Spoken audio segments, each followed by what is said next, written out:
بسم اللہ الرحمن الرحیم۔ اس کرۂ ارض پر دو ایسی مخلوقات ہیں جن کی ہدایت کے لیے اللہ تعالیٰ نے 1,24,000 انبیاء کرام اور رسول مبعوث فرمائے۔ ان کے لیے اللہ تعالیٰ نے سزا و جزا کا تصور پیش کیا، یعنی یوم آخرت کا۔ اللہ تعالیٰ کی یہ دو مخلوقات انسان اور جن ہیں۔ جنات مخلوق الہیہ میں ایک ایسی مخلوق کا نام ہے جو ذی اجسام بھی ہیں اور ذی روح بھی، اور انسان کی طرح عقل و شعور والے بھی ہیں، مگر لوگوں کی نظروں سے محوی ہیں، اس لیے ان کا نام جن رکھا گیا۔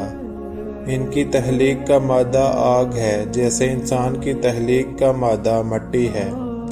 ان میں بھی انسان کی طرح نر و مادہ یعنی مرد و عورت ہیں، اور انسان ہی کی طرح ان میں بھی تولید و تناسل کا اور ظاہر یہ ہے کہ قرآن میں جن کو شیاطین کہا گیا ہے وہ بھی جنات ہی میں سے شریر لوگوں کا نام ہے۔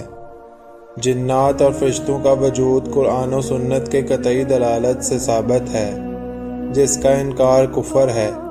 ایک مرتبہ آپ صلی اللہ علیہ وآلہ وسلم تلاوت قرآن کر رہے تھے، اتفاقاً جنات بھی آ گئے۔ انہوں نے تلاوت سن لی۔ اس واقعہ کی اطلاع وحی کے ذریعے اللہ تعالیٰ نے اپنے رسول کو دے دی اور قصہ بیان کر دیا کہ بازار کاف کو جانے کے ارادے سے صحابہ اکرام آپ کے ساتھ چلے تھے۔ اس وقت شیطانوں سے آسمان کی خبریں روک دی گئی تھیں، اور خبر لینے کے لیے آسمان کی طرف چڑھنے والے شیطانوں کو انگاروں سے مارا جاتا تھا۔ جنات نے آپس میں کہا کہ اس کی کوئی خاص وجہ تو ضرور ہے، کوئی نئی بات ضرور پیدا ہوئی ہے۔ مشرق و مغرب میں جا کر دیکھو کہ کون سی نئی بات پیدا ہوئی ہے۔ یہ طے کر کے جنات تلاش کے لیے چل دیے، اور ایک گروہ تہامہ کی طرف آ گیا۔ یہی گروہ آپ صلی اللہ علیہ وآلہ وسلم کی طرف بھی مڑ گیا۔ آپ اس وقت ساتھیوں کو فجر کی نماز پڑھا رہے تھے۔ جنات نے قرآن سنا تو متوجہ ہو کر سننے لگے اور بولے، باخدا یہی تمہارے اور آسمانی خبروں کے درمیان رکاوٹ پیدا ہوئی ہے۔ چنانچہ واپس جا کر اپنی قوم سے انہوں نے کہا، قوم والو، ہم نے عجیب قرآن سنا۔ ایک قول ہے کہ رسول اللہ کو حکم دیا گیا تھا کہ آپ جنات کو اسلام کی دعوت دیں اور اللہ کے عذاب سے ڈرائیں اور ان کو قرآن سنائیں۔ چنانچہ نینوا سے جنات کی ایک جماعت حضور کی خدمت میں بھیجی گئی۔ جب وہ جمع ہو گئے تو رسول اللہ نے ساتھیوں سے فرمایا کہ مجھے حکم دیا گیا ہے کہ آج رات جنات کو قرآن سناؤں، تم میں سے کون ساتھ چلے گا؟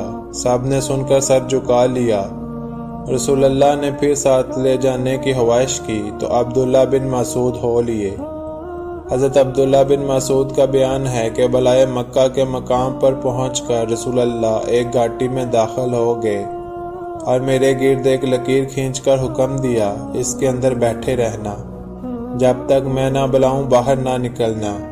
یہ حکم دے کر چل دیے اور کھڑے ہو کر قرآن پڑھنا شروع کر دیا۔ میں نے دیکھا کہ گدھوں کی طرح کچھ جانور تیزی کے ساتھ اترتے آ رہے ہیں۔ ان کے ساتھ مجھے شور و غل بھی سنائی دیا۔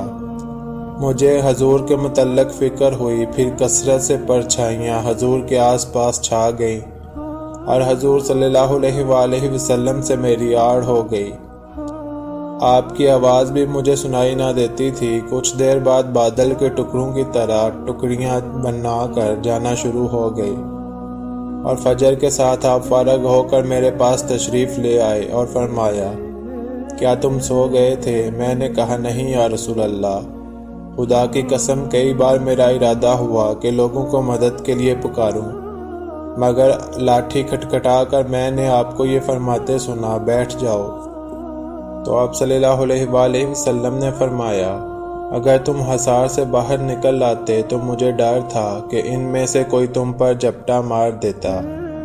پھر فرمایا، تم نے کچھ دیکھا؟ میں نے عرض کی، جی ہاں، کچھ کالے رنگ کے آدمی اور سفید پوش دیکھے تھے۔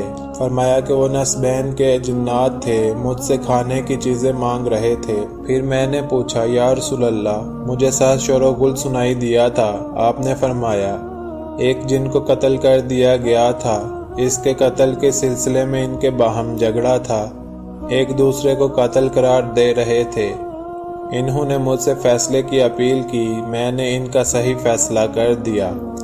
صحیح بخاری، مسلم اور ترمذی وغیرہ میں حضرت ابن عباس کی روایت ہے کہ اس واقعہ میں نبی صلی اللہ علیہ وآلہ وسلم نے جنات کو قرآن بالکثرت سنایا نہیں، بلکہ ان کو دیکھا بھی نہیں، بلکہ واقعہ یہ پیش آیا کہ آپ اپنے کچھ صحابہ کے ساتھ بازار کاف کی طرف جا رہے تھے۔ جنوں کا وفد تہامہ کی طرف جا رہا تھا۔ وہ مقام نحلہ پر پہنچے تو وہاں رسول اللہ اپنے صحابہ کے ساتھ صبح کی نماز ادا کر رہے تھے۔ جنات کے گروہ نے اس وقت جب قرآن سنا تو قسمیں کھا کر آپس میں کہنے لگے، واللہ یہی کلام ہے جو ہمارے اور آسمانی حبروں کے درمیان حائل اور معنی بنا ہے۔ یہ لوگ یہاں سے لوٹے اور جا کر اپنی قوم کو یہ قصہ بیان کیا تو اللہ تعالیٰ نے اس واقعہ کی خبر اپنے رسول کو عنایت میں دے دی۔ پھر آپ کی ملاقات جنات کے ایک گروپ سے ہوئی جنہوں نے اسلام قبول کیا اور آپ سے اسلامی تعلیمات حاصل کرنے کے بعد واپس چلے گئے۔ قرآن کی سورہ الجن وہیں اور اسی واقعہ کے تناظر میں نازل ہوئی۔ امید کرتا ہوں آپ کو آج کی ویڈیو اچھی لگی ہوگی۔ ویڈیو اچھی لگی ہے تو ویڈیو کو لائک اور چینل کو سبسکرائب کر دیں۔ اللہ تعالی ہم سب کا حامی و ناصر ہو۔ اللہ آمین یا رب العالمین۔